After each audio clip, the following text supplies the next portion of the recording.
श्री शिवाय नमस्तु भयम। हर हर महादेव। दोस्तों, आप सभी लोग जानते हैं कि 24 जून 2024 के दिन यहां पर आषाढ़ महीने का पहला सोमवार पड़ रही है।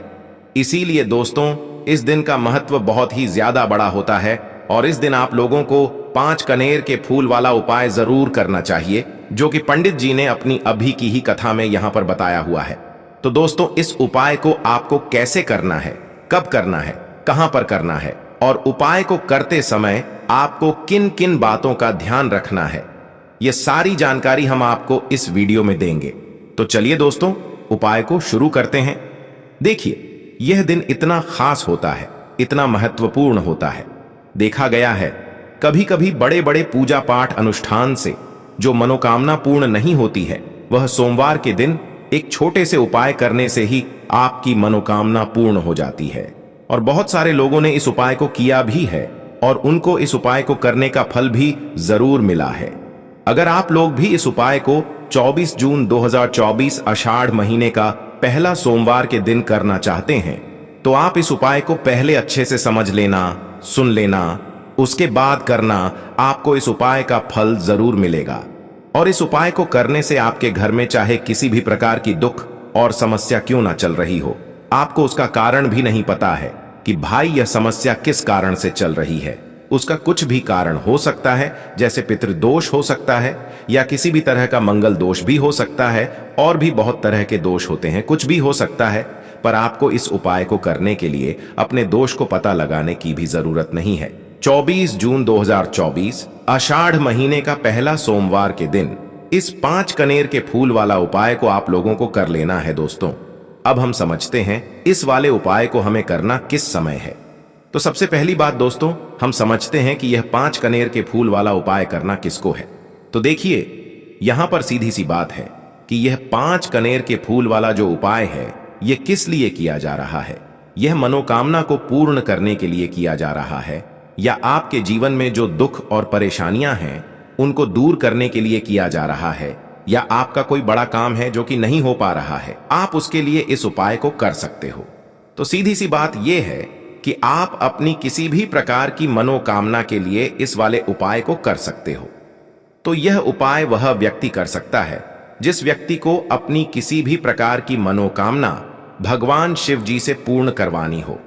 और अगर कोई भी माताएं बहनें जो हैं अपने घर की सुख और शांति के लिए, घर में धन समृद्धि को बढ़ाने के लिए वाला उपाय करना चाहती हैं, तो घर की जो बड़ी माताएं बहनें होंगी वह इस 5 कनेर के फूल वाले उपाय को विशेष रूप से करें, क्योंकि माताएं बहनें घर की लक्ष्मी होती हैं। और जब घर की लक्ष्मी कोई विशेष उपाय करती है तो उसका फल ही बहुत जल्दी मिल जाता है और बहुत बड़ा होकर मिलता है। अन्यथा इस उपाय को कोई भी व्यक्ति कर सकता है, चाहे वह बड़ा हो, चाहे वह छोटा हो, चाहे वह बच्चा हो। जिस व्यक्ति को यह 5 कनेर के फूल वाला उपाय समझ आ गया, वह व्यक्ति इस 5 कनेर के फूल वाले उपाय को सोमवार के दिन जरूर करें, क्योंकि उसको इस उपाय को फल बहुत ही जल्दी मिल जाएगा। क्योंकि सोमवार के दिन भगवान शिव जी बहुत आसानी से प्रसन्न हो जाते हैं। तो आइए अब हम समझते हैं कि इस 5 कनेर के फूल वाले उपाय को आपको करना कैसे है और इस उपाय को करने का जो समय है वह क्या है। तो देखिए, इस सोमवार के दिन किए जाने वाले यह 5 कनेर के फूल वाला जो उपाय है, यह मुख्य रूप से सुबह के समय होगा। किस समय होगा? सुबह के समय होगा। आपको कोशिश यही करनी है कि सुबह के समय हम इस 5 कनेर के फूल वाला उपाय को कर लें।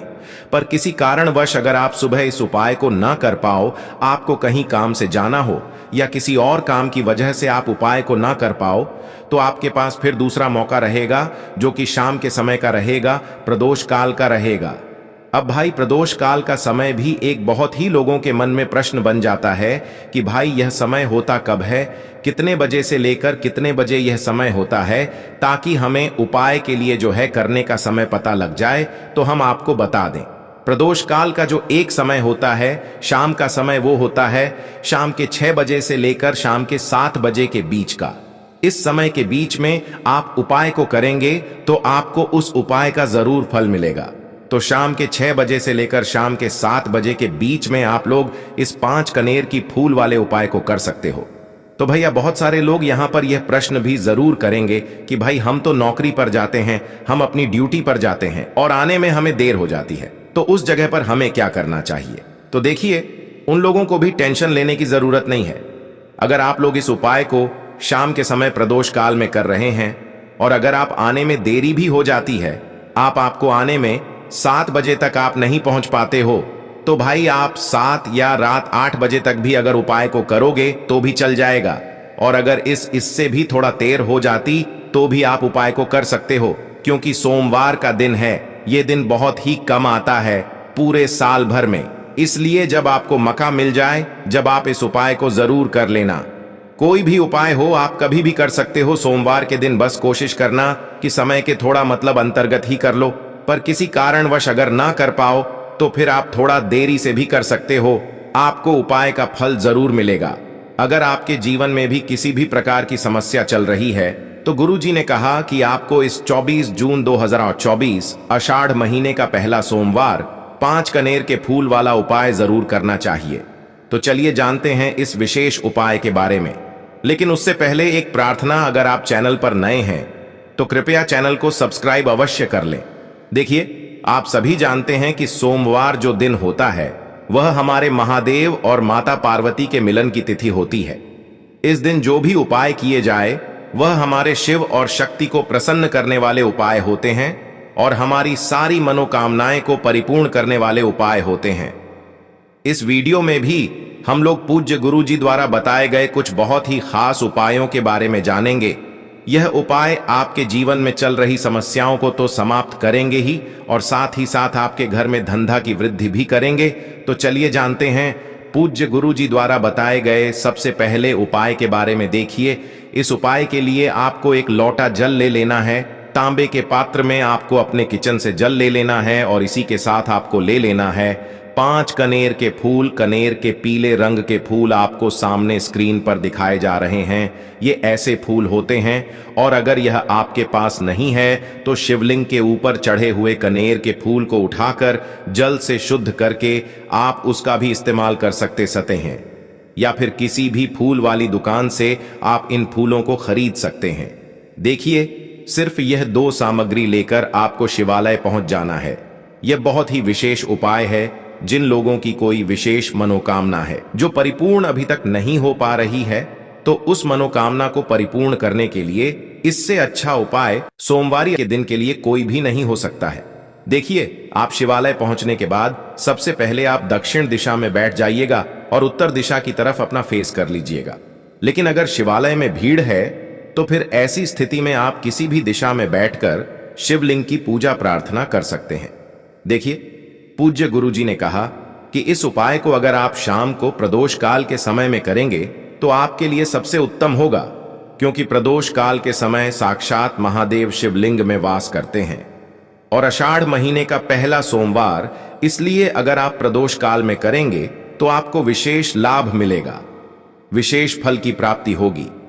लेकिन बहुत से ऐसे शिवालय हैं जिनमें शाम के समय जल समर्पित करने नहीं दिया जाता है, तो फिर ऐसे लोग पूरे दिन में किसी भी समय इस उपाय को कर सकते हैं।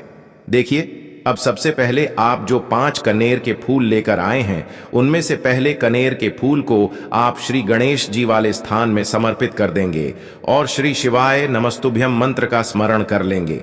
इसके बाद आप जो दूसरा फूल लेकर आए हैं उसको श्री कार्तिकेय जी वाले स्थान पर समर्पित कर देंगे और श्री शिवाय नमस्तुभयम मंत्र का स्मरण कर लेंगे।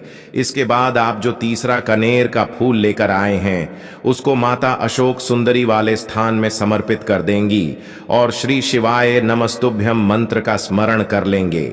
इसके बाद आप जो चौथा कनेर का फूल लेकर आए हैं उसको माता पार्वती के हस्त कमल में समर्पित कर देंगे। देखिए, शिवलिंग जिस स्थान पर रखा रहता है, यानी शिवपिंडी जिस स्थान पर रखी रहती है, उस पूरे गोल गोल वाले स्थान को माता पार्वती का हस्त कमल कहते हैं और यहीं पर आपको यह चौथा कनेर का फूल समर्पित कर देना है। इसके बाद आप जो 5वां कनेर का फूल लेकर आए हैं उसको समर्पित कर देंगे शिवलिंग के ऊपर। लेकिन यह फूल शिवलिंग के ऊपर समर्पित करते हुए आपको अपनी मनोकामना का स्मरण कर लेना है। श्री शिवाय नमस्तुभ्यम मंत्र का स्मरण करते हुए आपके जीवन में अगर धन की समस्या चल रही है तो उसको महादेव से दूर करने की प्रार्थना कर लीजिए। या फिर आप अपनी नौकरी या व्यापार के लिए यह उपाय कर रहे हैं तो उसके लिए महादेव से प्रार्थना कर लीजिए। या फिर आप अपने मकान, जमीन, जायदाद के लिए या फिर आप अपने विवाह के लिए यह उपाय कर रहे हैं तो उसके लिए महादेव से प्रार्थना कर लीजिए। जो भी आपकी मनोकामना है, जिस भी मनोकामना के लिए आप यह उपाय कर रहे हैं, तो उस मनोकामना का स्मरण करिए और महादेव से उस मनोकामना को पूर्ण करने की प्रार्थना करिए। फिर श्री शिवाय नमस्तुभयम मंत्र का स्मरण करते हुए यह आखिरी फूल आपको शिवलिंग के ऊपर समर्पित कर देना है। इसके बाद आप जो एक लोटा जल लेकर आए हैं उसमें से थोड़ा जल आप सबसे पहले श्री गणेश जी वाले स्थान पर आपने जो फूल समर्पित किया है उसमें समर्पित कर दीजिए।